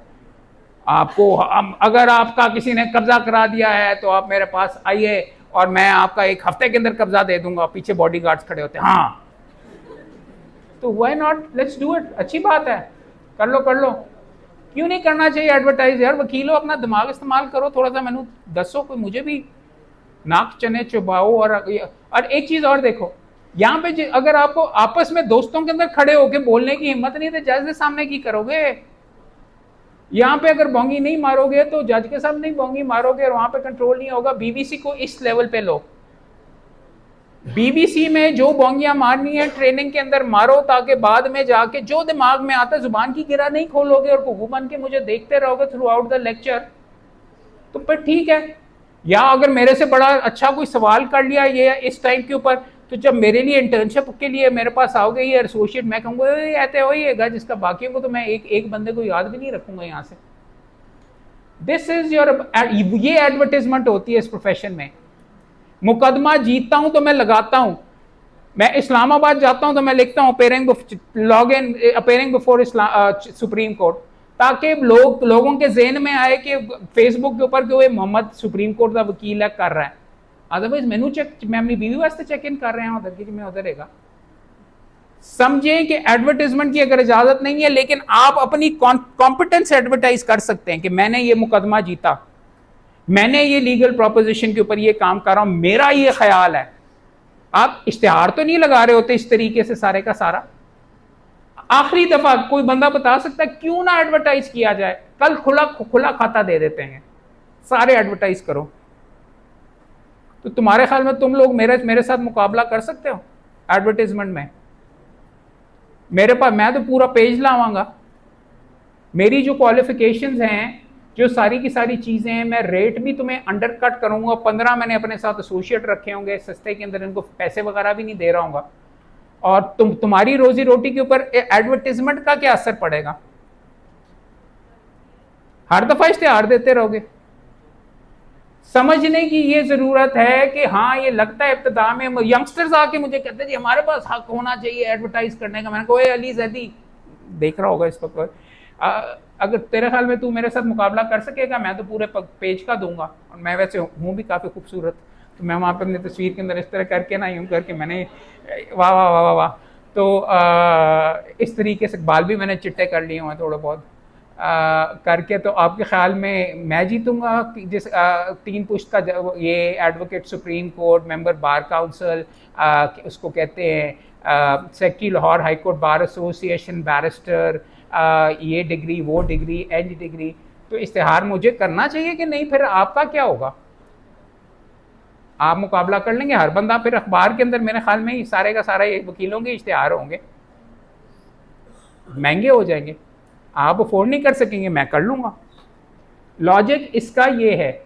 सो जब मुझे कोई यंगस्टर आके कहता है ना कि यार ये एडवर्टाइजमेंट का हक होना चाहिए, नहीं, पीछे डिग्निटी वाली भी बीच में बात आई है, वो यार वो टिकटॉक वाला क्या सीन है यार? देखिए वीडियोस वगैरह सारे के सारे यहाँ पे मैंने कोई डाले हुए हैं कि नहीं शायद टिकटॉक वाले। वो एक था डिग्निटी सांझी होती ना, एक वकील साहब ने यहाँ पे ही ना, एक मैडम थी उनका अभी तक लाइसेंस नहीं हुआ था, उन्होंने ना मुख्तलिफ वीडियोज़ वगैरह अपलोड किया करती थी, एक फ़ाइल उठा के इधर जा रही हैं उधर जा रही हैं। टिकटॉक होता है कि इंस्टा था, टिकटॉक था मेरा ख्याल में। टिकटॉक पे ना एक और वकील साहब को चौक आया, उन्होंने उनके साथ एक्चुअली, अब मैडम ये करती थी कि म्यूज़िक चल रहा है और वो अटकाती हुई यहाँ पे ऊपर जा रही हैं फ़ाइल पकड़ी हुई, और कई उनका ये वकील था, एक वीडियो ये था कि ऑफिस से बाहर निकली, उन्होंने अपने बाल यूँ करके किए, यूँ करके, ये वीडियो था। उनकी कॉम्पिटेंस वो बीच में हमें डेफिनेटली दिखा रही थी। उसके ऊपर फिर एक और हमारे भाई को शय आई, उन्होंने ना टिकटॉक के ऊपर उसके साथ डुएट किया। दोनों ना यूनिफॉर्म के अंदर थे पूरे, ऊपर ना यहाँ के ऊपर ना डुएट के अंदर गाने गाते हुए ना, एक डायलॉग उनका, एक डायलॉग इनको, ये यहाँ पे ऊपर पूरा हुआ एडवर्टाइजमेंट हो रही थी। मैंने गलती से बीच में फेसबुक के ऊपर लिख दिया कि यार ये क्या है यार, ये इनको देखना चाहिए कि ये शायद मिसकॉन्डक्ट के जुमरे में आए। मैंने सिर्फ लिखा कि मेरा ख्याल ये, तो खलबली मच गई। तो कई बंदे जो बीच में थे मैडम के सपोर्टर, जो उनको जिनके उन वीडियोस पसंद थे, वो इंज नहीं वेंज नहीं, ये गलत है, ये अहमद साहब ये। और एक बंदे ने आके कहा कि मैडम आपसे मिलना चाहेंगी। जी मैंने तो अपना ओपिनियन दिया, मैडम से मिलना चाहेंगे, मैंने कोई नहीं मिलना। नहीं आप महमूद भाई आपने प्लीज, वो आ गई मैडम। 1 घंटा मैं उनके सामने जैसे अपना सारी आपके पास कपाई कर रहा हूँ, उनके पास मैंने किया, मैडम ये नहीं करना चाहिए, ये डिग्निटी का प्रोफेशन है। नहीं सर आपको पता नहीं, ऐसे बड़े क्लाइंट्स आते हैं। मैंने कहा जी आपके पास तो अभी लाइसेंस नहीं, वो मेरे लाइसेंस ही नहीं है, अब नहीं, वो मेरे सर करते हैं मुकदमे वगैरह, इनसे बड़े क्लाइंट्स आते हैं वगैरह, यूं करने से। चलो यूं करने से आप बीच में क्लाइंट वगैरह कर लें। 1 घंटा मैंने उसके साथ सर कपाई की। जब मैं वहां से जब के उठ के जाने लगी तो मुझे कहती है सर आप माइंड ना करें तो मैं आपके साथ सेल्फी एक उतार सकती हूँ।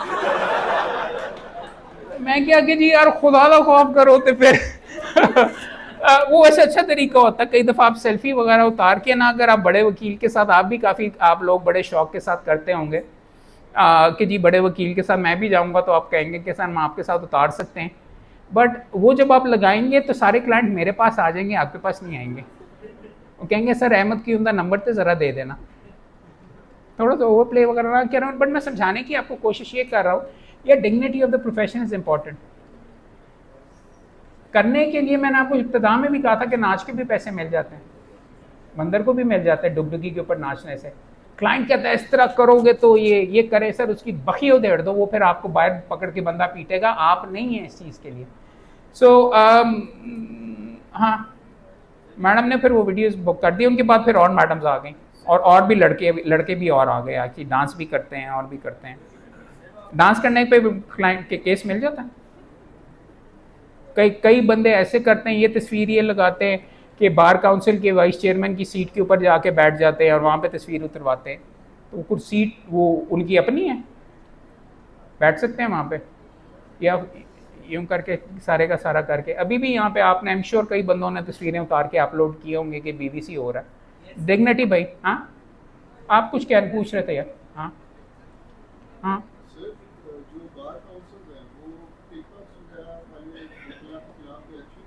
किया हुआ है, और कई बंदों के लाइसेंसेस भी सस्पेंड हुए हैं।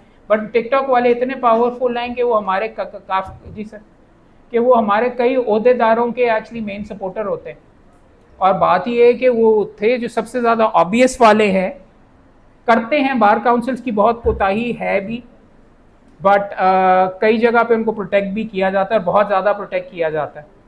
एक वो जो बॉडीगार्ड वाले साहब हैं, उनके खिलाफ कार्रवाई नहीं की, वो तो काफ़ी बड़े बड़े लोगों के नारे मारते हैं और फंक्शंस करते हैं और उनको सपोर्ट करते हैं और उनको फाइनेंशियली सपोर्ट करते हैं। और फिर आप जब उन्हीं बंदों को जाके उनके सपोर्ट याफ्ता को ओहदेदार बना लेते हैं तो वो उन्हीं को प्रोटेक्ट करेंगे ना, आपके हकूक़ पर रोन देंगे। जी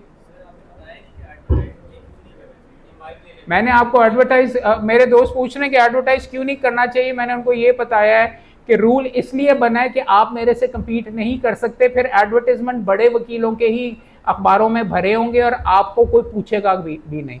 बात ये है कि इस प्रोफेशन का मॉडल ये है कि आपके आसपास और आपके नाम से आपके क्लाइंट आएंगे। अगर हर जगह के ऊपर आप ये सेल्फी लगानी शुरू कर दी, अहमद कयूम को जानते हैं तो ये अहमद कयूम को कहेंगे पुत्र आंदा नंबर दे दो। मैं यहाँ पे आपके ख्याल में शौक से एक लेक्चर वगैरह ये सारे का सारा दे रहा हूँ, और आपके ख्याल में हज़ारों मैंने वीडियोस बना के अपलोड किए हुए, अपनी मशहूरी के लिए भी कर रहा हूँ ना यार। एडवर्टाइज तो नहीं मैं कर रहा कि मेरे को आओ, लेकिन जब मैं एक पार्टीशन के दावे के ऊपर पूरा कानून से एक्सप्लेन कर देता हूँ, कहते हुए ये सब तो अच्छा वकील है, इनके कोल जाओ। मुझे ये जो सारे वीडियोज़ और आपको ट्रेनिंग वगैरह करने का फ़ायदा ये होता है कि इनकी मैं लोगों की नज़र में और उनके अंदर ये भी रहता हूँ। अदरवाइज मैं अपनी वकालत भी कर सकता हूँ। कई लोगों ने अपना ब्रांड बनाया हुआ, मैं अपनी कॉम्पिटेंस हर दफ़ा दिखाता हूँ। पर ये ईमानदारी वाले को तो कोई आम बंदा नहीं बीच में देख रहा होगा, उसका कोई फ़ायदा नहीं। अगर और चीज़ों वगैरह के ऊपर मैं वीडियोस वगैरह बनाऊँ, that is how you do, that is how you go ahead and अपना आर्टिकल्स लिखो कानूनी नुक्तों पे। ये वाला नुक्ता आया है और उस नुक्ते पे लिखो जिसके ऊपर एक जजमेंट अभी आई है, उससे ताल्लुक रखने वाले 15 और बंदे भी होंगे, वो कहेंगे वो हाँ यार मेरा भी यही मसला है कि रेंट कानून दे विच मैनू रिजेक्ट किया जा रहा है, तो इस लड़के ने ये लिखा हुआ है तो इसके पास जाना चाहिए। मशहूरी तो हो गई ना, अखबार में अगर किसी ने बीच में पढ़ लिया, या अगर फेसबुक पे आपने ये लगा लिया। कानून के बारे में मेरे एसोसिएट्स भी हैं, वीडियो बनाते हैं, बनाओ। आपके ख्याल में मेरा इसको कहते हैं मुनीब जो एसोसिएट है, वो अपना वीडियो बनाता है खुला के बारे में कि उसके ऊपर या एक बंदा बनाता है ये नई जजमेंट आ गई है, वो किस लिए एवं आगाही दे रहा है? उसके पास खुला वाले आएंगे। अंडरस्टैंड दिस कि वकील हमेशा अपना रास्ता निकाल लेता है कानून तोड़े बगैर भी। We are the most powerful people in this country. एक लेवल पे हमें तोड़ने के लिए एक्चुअली गवर्नमेंटें और एजेंसियां और ये वो कोशिश वगैरह करते रहते हैं, एंज कर दो वेंज कर दो। बरादरी आपकी जो स्ट्रेंथ है वही आपकी स्ट्रेंथ है। दैट इज वाई प्लीज आपका ये जो आपकी जितनी मर्जी बीच में बनती ना बनती हो दूसरे बंदों के साथ, एक दूसरे के गले पड़ने की नहीं जरूरत। कौन सा सवाल कोई करना चाह रहा था? अभी और भी चीजों के बारे में बात करते हैं। कोई सवाल है तो यार खुल के पूछो। क्या मतलब? आपको गोली मारने से कोई कौन कैसे बचा सकता है? आप अपने कॉन्डक्ट से बचोगे ना यार। रूल्ड एंड देखो, आई अंडरस्टैंड। कोयटा के अंदर भी बॉम्ब ब्लास्ट हुआ, डोनाल्ड ट्रंप ने भी गोली 2 दफा 3 दफा उसके ऊपर अटेम्प्ट हो चुका है, 1 दफा कान के अंदर भी जाके लगी है। सेफ्टी क्या, मैं ये कह रहा हूँ ना, ये रूल्स आपकी सेफ्टी के लिए। आपको क्या पर्सनल बॉडीगार्ड दे दिए जाएं जो आपके साथ शहीद हो?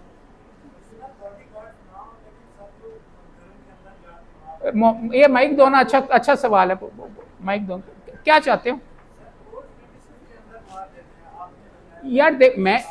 देखो उसके अंदर एंट्री के लिए होना चाहिए मसला, ठीक है? एंट्री के अंदर सिक्योरिटी होनी चाहिए। आप ही फिर जाके ना चपेड़ मारेंगे उसको, वो जो आपको टटोल रहा होगा चेक करने के लिए, या जाली डिग्री वाले, या वो जो बंदा आएगा वो काला कोट पहन के आ जाएगा। आप अपना लाइसेंस, वो उसकी कैसे जरूरत के वो आपसे मांगेंगे आप ये करें वगैरह। ये होता रहता है। बात ये है कि लावा फिर खोल रहा है। मैं आपसे पूछ रहा हूं कि वकील को गोली, मैं आपके लिए यहाँ पे बैठा हुआ कि वकील को गोली नहीं लगनी चाहिए।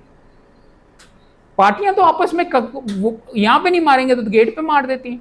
ये एक जगह जहां पे दोनों इकट्ठी हो रही होती है तो उन्होंने कर देना है। हाँ सिक्योरिटी होनी चाहिए, हाँ सजा ऐसी मिलनी चाहिए कि लोग बंदे हिम्मत वगैरह ना करें। मैं फिर कह रहा हूं कि आप बच्चों वाली चीज के अंदर नहीं आ रहे। कैसे करना है आप मुझे सजेस्ट कर दें तो वो हम बीच में कर लेते हैं। मेरे ख्याल में नहीं ये रुक सकती, बिकॉज सिक्योरिटी के लिए करते हैं 2 हफ्ते के लिए सिक्योरिटी टाइट होती है, अगले दिन कोई बंदा आके बीच में तू मैं करता है, या वो वैसे ठंडे हो जाते हैं। यहाँ पे एंट्रेंस के ऊपर स्कैनर्स लगे हुए हैं, चल दे नहीं, बिजली वैसे नहीं आ रही, बंदा वो बाबा वही है, वो दे दो ए वकील साहब है कि नैनू हाथ नहीं लाना। अदरवाइज तो ये होना चाहिए कि वकील साहब क्या गन नहीं अपनी ला सकते अपने क्लाइंट के लिए, दूसरी पार्टी को मारने के लिए? माफिया के आप वकील हैं, आप अपनी जेब के अंदर डालें, अंदर जाके उसको दे दें उस टॉयलेट के अंदर कि ए जा यार तू जड़ा करना है, स्मगल करने में उसमें क्या मसला? So I understand your concern, this is a very very difficult thing, but मेरे नज़दीक रूल्स एंड रेगुलेशंस, आपने अपने आप को बचाना है, ड्यूटी अपनी करनी है। Don't become a smuggler of guns for the इसके लिए कि जी हम ये करते हैं। देख के आप करें उसके मुताबिक, अगर नहीं होता आपके पास आगे जाके ये भी हक है कि आप किसी को ना भी कर सकते हैं। इंग्लैंड के अंदर there is a cab rank rule, अगर आप बैरिस्टर हैं you have to do the case of any person who says कि मेरा करो, जितना मर्जी ना पसंदीदा हो। पाकिस्तान के अंदर आपके पास ये छूट है कि नहीं करना था ना करो। अगर आपके लिए आप डरू हैं तो ना करो यार, होना शेयर चाहिए वगैरह, ना करो। अगर आपके ख्याल में पैसे काफ़ी मिल रहे हैं फिर भी रिस्क कर जान हथेली पे करनी है तो आपकी मर्जी। और कोई सवाल? सर हमारा कितना टाइम रहता है सर?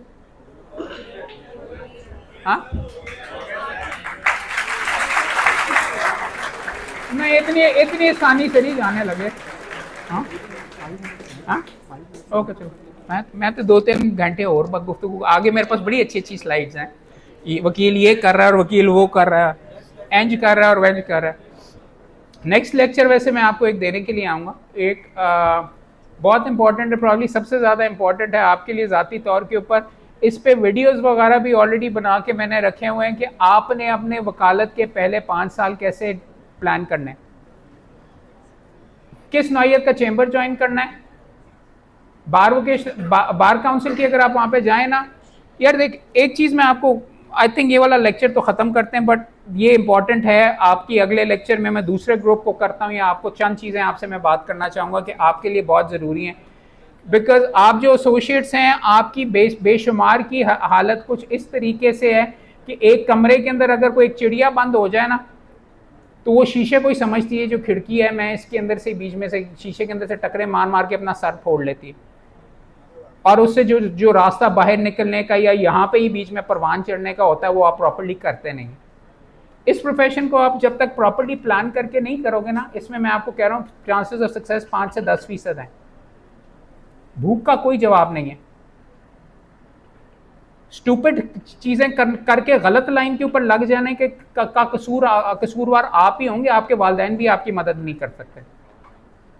सबसे इंपॉर्टेंट चीज ये है कि इस प्रोफेशन के अंदर आपने आपका वक्त और आपने बड़े सेल्फिशली ये करना है कि मुझे काम कहां से मिल सकता है लाइसेंस हासिल करने के बाद, और आपने वो काम सीखना है जिस नौइयत का काम आपको मिल सकता है इब्तिदा में।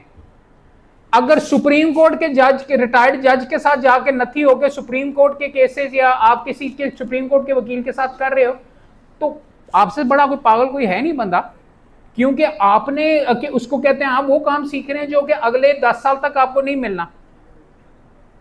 आपको तो वो है, और वो आपको अगर आप ऑनलाइन जाके मेरे लेक्चर्स वगैरह भी चेक करोगे, बहुत मौजूद है, हर चीज के ऊपर आपको मिल जाएंगे मेरे, कौन सी किताब इस्तेमाल करनी है, किधरों की लब्ध है, दावे मेन कैसे करते हैं, कैसे प्लान करना है।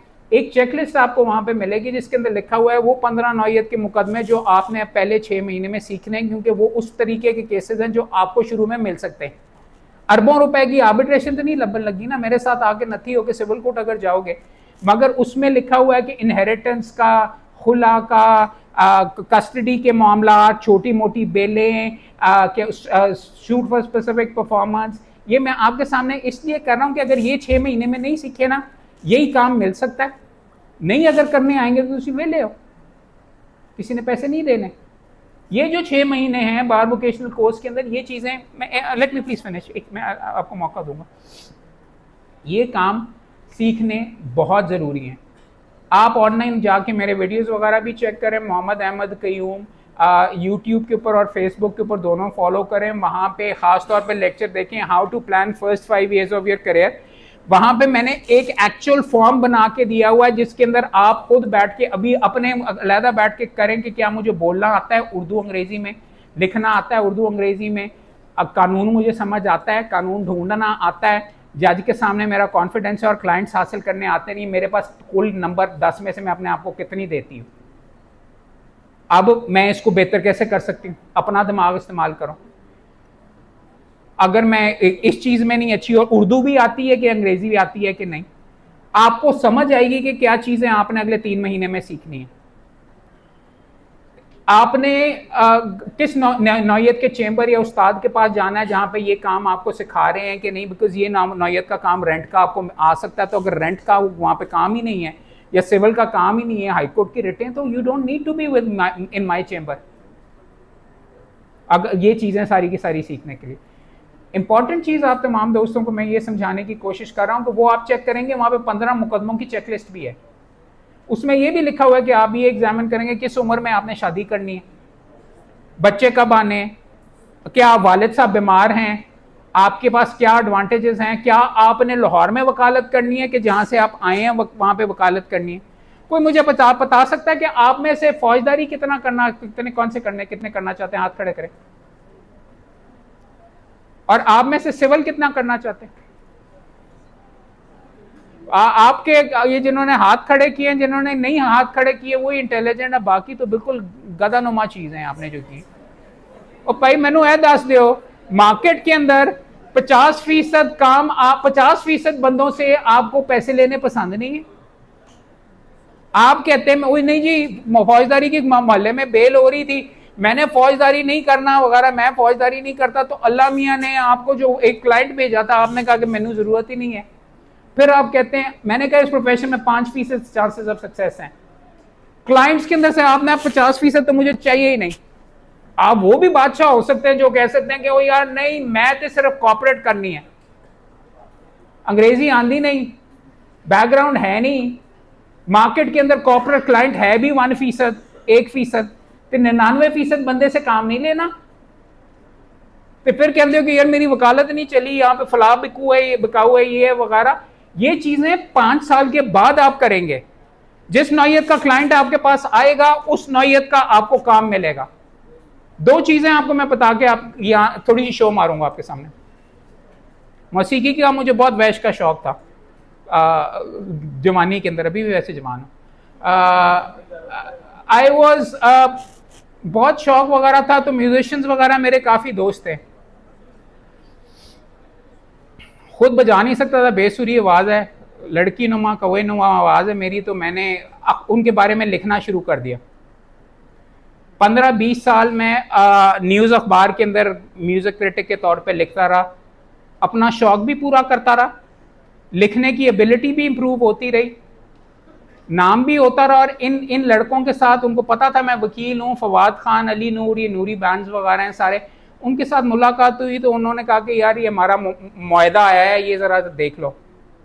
पहला काम मैंने मुफ्त में किया फवाद खान का, दूसरा भी मुफ्त में किया, अग्रीमेंट करके देता रहा। फिर जब उसकी भी कमाई होनी शुरू की तो मुझे पैसे मिलने शुरू हो गए। फवाद खान ने फलां फिल्म की तो फिल्म के कॉन्ट्रैक्ट्स मैंने देखने शुरू कर लिए और उसके लिए थोड़ा बहुत चार्ज कर रहा था, तो उसके भी मुझे मिलने शुरू हो गए।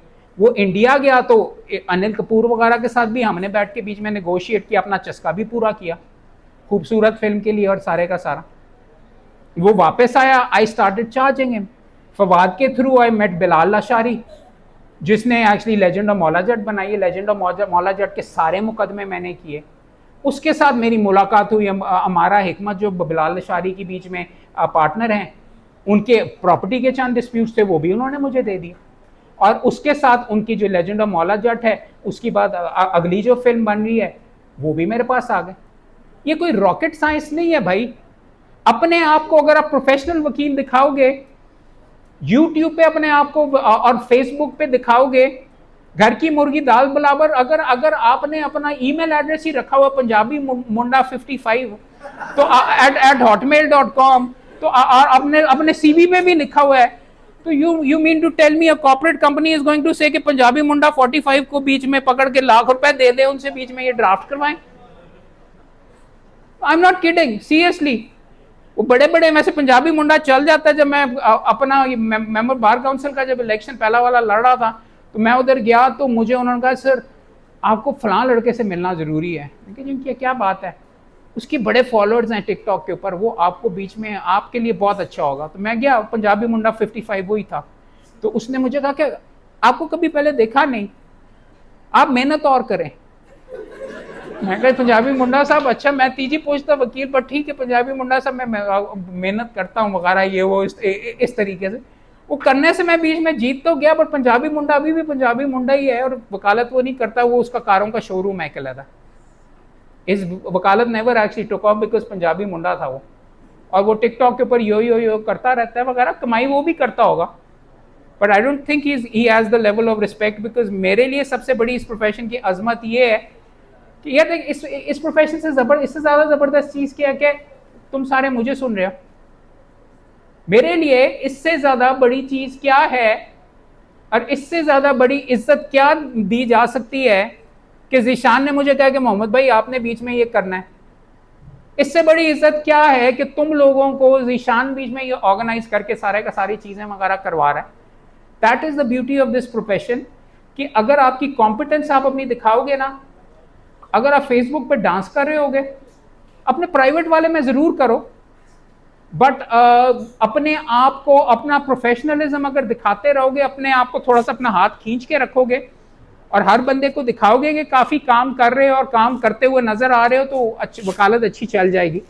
आखिरी 3 क्वेश्चंस अगर किसी के हैं तो पूछ लीजिए। जी मैडम आप पूछना चाहें, ऑन कर लीजिए।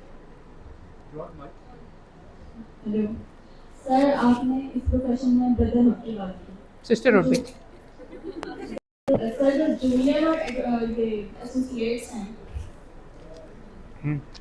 सर जो जूनियर और एसोसिएट्स हैं उनके लिए क्यों नहीं है ये? आप क्या मतलब? एज यू नो के फाइनेंशियली तौर पे हम लोग बीइंग अ एसोसिएट इतनी हमारी पोजीशन स्ट्रांग नहीं है, और एसोसिएट काफ़ी इस बात पे डिसअपॉइंट हो जाते हैं स्टार्टिंग के कुछ ईयर्स में। सीनियर्स क्यों नहीं इस चीज़ को एड्रेस करते?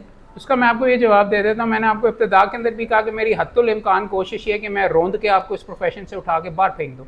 मुझे क्या पड़ी हुई, आप मेरे एक्चुअली रोजी रोटी मेरे बच्चों की करें। मैंने माजरत के साथ सख्त बात वगैरह करके हाँ मैंने ठेका उठाया हुआ है कि मैं आपको अपने बच्चों के जो पैसे हैं, आप अगर काम नहीं करते ये करें। इस प्रोफेशन के अंदर कम आपको बंदे मिलेंगे जो अपना टाइम दे के आपको प्रॉपर्ली यहाँ पे करने के लिए। आपकी एक्सपेक्टेशन ही मुकम्मल तौर पे गलत है। ये you eat what you kill. अगर आपका ये ख्याल है कि जी आपको हम अन्यवाद, मैं आपको कह रहा हूँ पिछले साल, let's talk about the numbers, पिछले साल 4,500 6,300 लाइसेंसेस दिए गए पूरे पंजाब में। कितना वजीफा आप लेना चाहेंगे? फी बंदा माहाना आप 10,000 अगर देंगे तो उस पर भी आप हमें बोलेंगे चले 15,000 दे देते। 15,000 को 6,300 से आप मल्टीप्लाई करें, महीने का है, 12 से भी आगे मल्टीप्लाई करें तो कितने करोड़ों रुपए बनते हैं। बार काउंसिल के पास जो पैसे वगैरह आते हैं ये सारे के सारे जो करने के लिए, वो पैसे आते हैं फ्रॉम आपकी जो आप जो फीस जमा कराते हैं, और वो हमारे पास अमानत है आपके बुढ़ापे के लिए, क्योंकि आपका जो जब आप होंगे तो आपको ये पैसे वगैरह वापस दिए जाएंगे, बेनेवलेंट फंड, ये सारे के सारे। और अभी फ्रैंकली अगर कोई वकील को कैंसर हो जाए ना या डायलिसिस के ऊपर चला जाए तो हम उसको 50,000 रुपये से ज़्यादा पैसे नहीं दे सकते इमरजेंसी की सूरत। अगर मैं आपकी चलें बात मान के ये हमने काफ़ी डिटेल में बात की, मैं अगर ये लिख देता हूँ कि हर एसोसिएट को 15,000 रुपये दिया जाएगा, पक्का है वो आपका वो बंदा ही देगा। मेरे चेंबर के अंदर भी कितने लड़के हैं, कोई 10-12 तो होंगे लड़के लड़कियां, ठीक है। तो 10-12 को अगर मैं 15,000 से मल्टीप्लाई करूं जिनको कुछ कख नहीं आता और they don't contribute towards my वकालत, तो you mean to tell me कि मैं लाखों रुपए हर महीने कमा के उनको दे दूं क्योंकि आप कह रही हैं, और वो उनकी कंट्रीब्यूशन भी नहीं है, टाइम भी दूं और उनको सिखाऊं भी। कायदे आज़म पे किया करते थे जो जिस हिंदू के पास वो काम करते थे उसके चेंबर के अंदर बैठने के लिए। हाँ, आपको अगर मैं यहाँ पे इलेक्शन जीतना हो तो मैं आपके सामने ये कहूँ और दूध की नहरें मैं आपके लिए क्या 10,000 मैं 25,000 रुपये फी बंदा दूंगा और ये लॉलीपॉप और ये चूरन बिकता है, पर झूठ बोलना मुझे आता नहीं है। और बात सीधी सीधी ये है कि I don't think we need हाँ, मेरे नज़दीक अगर आपने करना है ना इस प्रोफेशन को बेहतर करना है, वजीफा फॉर हाई अचीवर्स होना चाहिए। बात ये है सीधी सीधी, आप चाहते हैं कि हर बंदे जितने आ रहे हैं मार्केट के अंदर, जितने क्लाइंट्स बैठे हुए हैं उतने ही क्लाइंट्स हैं। हर साल आप, अगले साल मुझे लगता है पिछले साल अगर 6,300 आए थे, अब अन्यवाद सिलसिला है 15,000 वकील आ रहे हैं पंजाब में। 15,000 भी नहीं, मेरे ख्याल में 25 तक जाएंगे, बिकॉज जाली वकील वगैरह आप इसमें ऐड और जो घर बैठे लाइसेंसेस मिलते हैं वो 25,000 अगर आप बात कर लें, 25,000 को हम कहाँ से लाइसेंस दें? आपको लॉलीपॉप देने के लिए तो मैं कह सकता हूँ कि मैं अपना खून पाप बहा दूंगा और ये कर दूंगा और वो कर दूंगा वगैरह, but fact of the matter is, नुकता ये कि 16 जो मेरे लड़के हैं ना, ये सोच के ज़रा मुझे बताइए, 16 लड़के लड़कियां अगर मैं इनको नॉमिनल या नहीं अदा कर रहा और मेरे दफ्तर में वो बैठ के काम कर रहे हैं, उसको बिजली कंप्यूटर वगैरह इस्तेमाल करके अपने क्लाइंट्स वगैरह पकड़ के अगर वो वहाँ से काम कर सकते, ठीक है, अगर वो उसके बस मेरा भी थोड़ा बहुत अगर वो काम कर देते, अगर वो काम वगैरह कर रहे हैं, मुझे अगर आप कहते हैं कि मैंने फ़ी बंदा 15,000 रुपये देने हैं तो मैं फिर 14 को फारिग करा दूंगा, सिर्फ 2 रखूँगा क्योंकि मुझे शायद एक की ज़रूरत है। सो डू यू वांट इस जगह के ऊपर कि 14 बंदों को अकोमोडेट किया जाए? बिकॉज ये हमने काफ़ी डिटेल के अंदर इसके बारे में बार काउंसिल में सोचा था कि ये मैंडेटरी किया जाए कि ना किया जाए कि आपका वजीफा हो, बट बेसिकली बात यही हुई थी कि अगर आपने वजीफे के, अगर आपने पेमेंट मैंडेटरी कर दी ना तो फिर एक्चुअली लड़के 1 या 2 ही आएंगे और बाकी आपका जितने जो आई जा रहे हैं, जितनी तादाद में आ रहे हैं, आपको चेंबर्स के अंदर किसी ने रखना नहीं है। वो अब आपकी आगे मर्जी है। अगर आपको अगर ये प्रेफर करते हैं, एक चीज़ मैं आपको बता दूं, जो बंदा काम करता है उसको मुझे पैसे देने ही पड़ते हैं क्योंकि वो नहीं तो कहीं और चला जाएगा, और अगर जो बंदा इस काबिल है पैसे देने के वो ले भी लेता है। सो अगर इफ़ यूर मुश्किल है क्वेश्चन, बट मैंने आपको थोड़ा सा खुल के बताया, ज़्यादातर यही कहेंगे कि हाँ आपका हक है और वो आएंगे, जब आप उनको इलेक्ट करेंगे तो वो आपको पैसे दे देंगे। पैसे हैं नहीं किसी के पास अदा करने के लिए। और मुझे आपका ये कहना, हाँ ये होता है अलबत्ता